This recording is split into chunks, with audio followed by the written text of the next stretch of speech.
Hi guys, time for another kit review and unboxing, and I've had this on my bench now for about 2 weeks. It is the Airfix 1:72 scale Higgins Lcvp. LCVP stands for the Landing Craft Vehicle Personnel, or commonly known as the Higgins boat, and it was one of the most vital pieces of Allied naval equipment of the Second World War. Bit of history of Airfix and this war military boat. It was originally released back in 2005 by Airfix, who took it over from Hella, who made it in 2004. So Hella made it 2004, Airfix took it on in 2005, reboxed it. Then it went on to about 2009, 2010, I believe. Then it went back to Hella. But then Airfix released this brand new tooling in 2014 for the 70th anniversary of D-Day. And they produced this boat, brand new tool. But they also had this boat in one of their diorama scene sets. It was D-Day Sea Assault diorama scene. And you got with it 2 of these Higgins LCVPs. You got a Wiley's Jeep, which is this one here. You got one of them with it. It came with a 1/4 ton trailer. It also came with an infantry set, or it was an old version, a 45 piece infantry set. It came with a 75mm airborne pack howitzer, and it also had this vac form beach section. Now, I don't remember this in April, but according to the catalogue, this was then re-released again in April of 2019. It's in the catalogue. There it is there.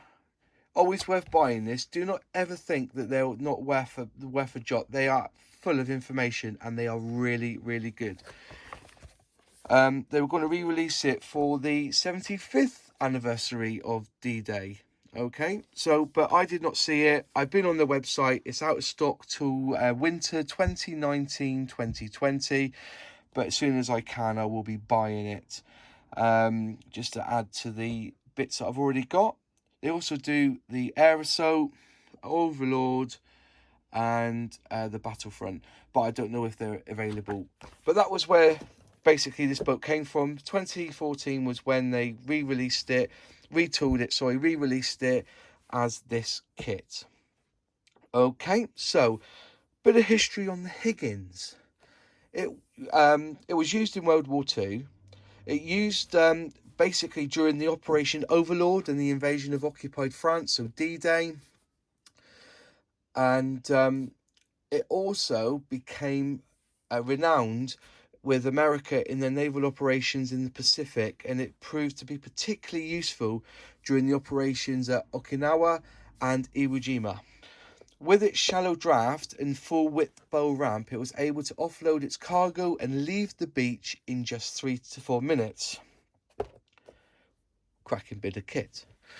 The craft was designed by Mr. Andrew Higgins, and it was based on boats made for operating in swamps and marshes.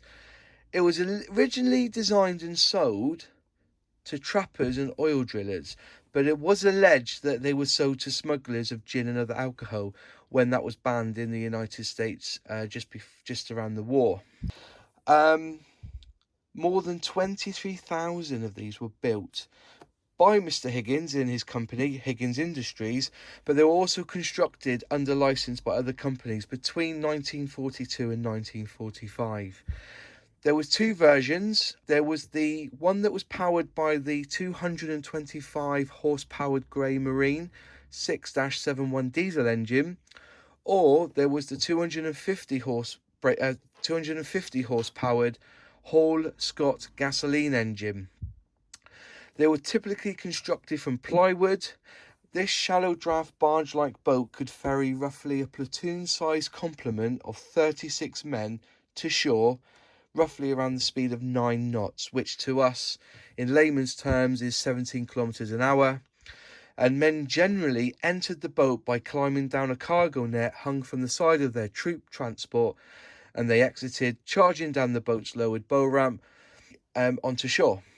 So there's a bit of history there for you of this boat. Right, so let's look on the side. You've got your warning. The code for this is A02340 Higgins Lcvp. Just the same art on the edge of the box. Again, on the edge. And then inside, on the side, it tells you there's two ways of building this boat. Let's just bring this up closer so you can see. There's some information there, which is basically what I've just shared. There's the two designs you can do and the Umbro colours that you need. Now, it doesn't come with any paints or glue.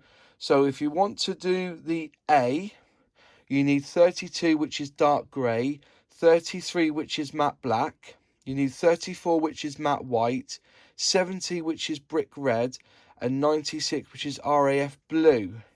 Now, some of these colours do not come acrylic. They only do them in enamel.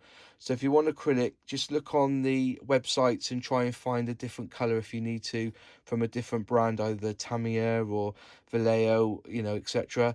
But also, if you want to do number B, which is the one which I like, I think that looks like a better look. I remember them looking like that because I've been to France. Obviously, again, you need the 32 dark grey, the 33 black matte, and then you have the 145 medium grey. Okay, so it's a 1 skill, and you get your 1 flying hour. So it's not a flat, it's not you know, a side open flat box. It's actually a 2-piece box. So you've got a top and a bottom. Let's give it a quick open. Knife back in there. Turn it up, and then if you look inside, let's put that to one side. You have your instructions. Whoops, pull that out, which are in colour, looks like, and one there for your paint, and you have a very, very small decal piece there with your numbers on that you need. Okay, as I guess that's number A, and the bottom one is letter B, whichever style you want. I'll just leave them back in the box there. So let's have a quick look at. This is very nice, actually, Airfix. I do like this, all in colour. It's not on the back of the box, it's inside this time. Just showing you how to colour. If you want to do the Normandy Navy, US Navy Normandy, June 1944, that's what you have. There's your gunner towers there, there's your gun. It does look nice, doesn't it? If we turn this over, this is the Royal Navy. So this is the UK version. Now we've just said that, actually I might even have a go at doing the Royal Navy version of this boat. Actually, yeah. I think it's because I really enjoyed watching Saving Private Ryan. I realised that that's what I was dreaming of making. But now I've seen it like this and know it's now the Royal Navy, I'm half tempted to do this. Actually, it looks a bit more complicated as well, so definitely a bit for the old mascal and tape and everything to get that looking smart. But yeah, that is looking very, very good. So there's your piece there. So instructions shouldn't be that difficult because it's only 47 pieces and the length of it is 172 millimeters by about 45 millimeters wide. So lovely colour. It's brilliant. This is what we need to see from Airfix. This looks fantastic. So there's sprue A, so you've got your walls there, then sprue B, sprue A, so put them together. Colour in 32 and 33, which is your dark grey and your matte black. Okay, for your number 1. Then, so it must be 3 sprues in it because I see a C as well. Put it all together, then you basically got the whole of the hull is like in one piece. Can you see that? Just in one piece. So there's your base to build on. On the top there, you've got your sides. Look at the detail. I can't wait to open the pack and have a look at this. There's your propeller there in the corner. Oh, look at this. 4 sides, then your ridge. Look at all the detail. this is a really, really nice kit. Nice instructions for the kit. Straight up. And there's your other gun for your gunner. So yeah, specification was 12 knots, yeah. Displacement was £18,000 or 8.2 kilograms, 8,200 kilograms, 8.2 ton. Had a crew of 4, but we know that from that crew of 4, you probably had a driver, probably had your 2 gunners, and then you probably had your man to release the bow, or the ramp for the bow.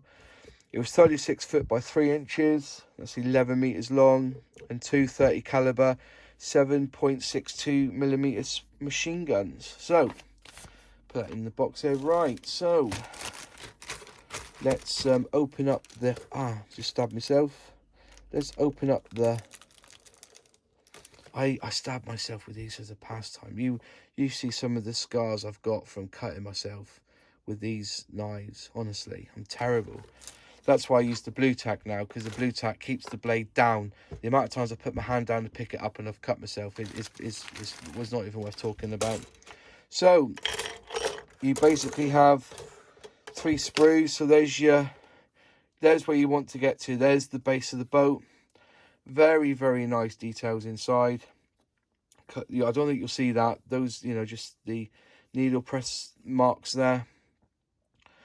Oh, look at, you got some two life rings there. I think they're life rings anyway. It makes you laugh seeing that they had, there was about 40 on the boat. And you have 2 lives, a bit like the Titanic, with not enough lifeboats. So there you go. That's the towers for the gunner. Some really, really nice. I think that's the ramp there. Some really nice detail on the ramp. If you just turn it over, look at that. The tread on it. Lovely. Simply lovely. There's your rudder there. So there's the first part of it. Second part. Look at the panel details and the raised rivets. It's raised rivets there. Very, very nice. Very, very nice. Some sides there. There's probably be the front section. Some lovely detail on this. This is definitely worth having a crack at. And then finally all your little bits here as well. There's another ramp there. Yeah, very, very nice. I assume that's for the turrets, and they spin with the gun on. Just at the gun, you can see the little gun details there. Try and get a bit closer. Look at the detail on that. It is phenomenal. I am actually looking forward to building this now. At the moment, I'm building the Mitsubishi A6M2B0 at the moment, so I won't be building it as of yet. So anyway, going back, Higgins Lcvp 1:72 scale from Airfix. It looks like a winner. If you like this video, would you please just click like? I always like to see that people are liking my videos. If you aren't a subscriber, will you just please subscribe? And if you've done all of those things, if you can, just share. Until next time, thanks for watching, and I'll be back with another kit review very soon. Cheers.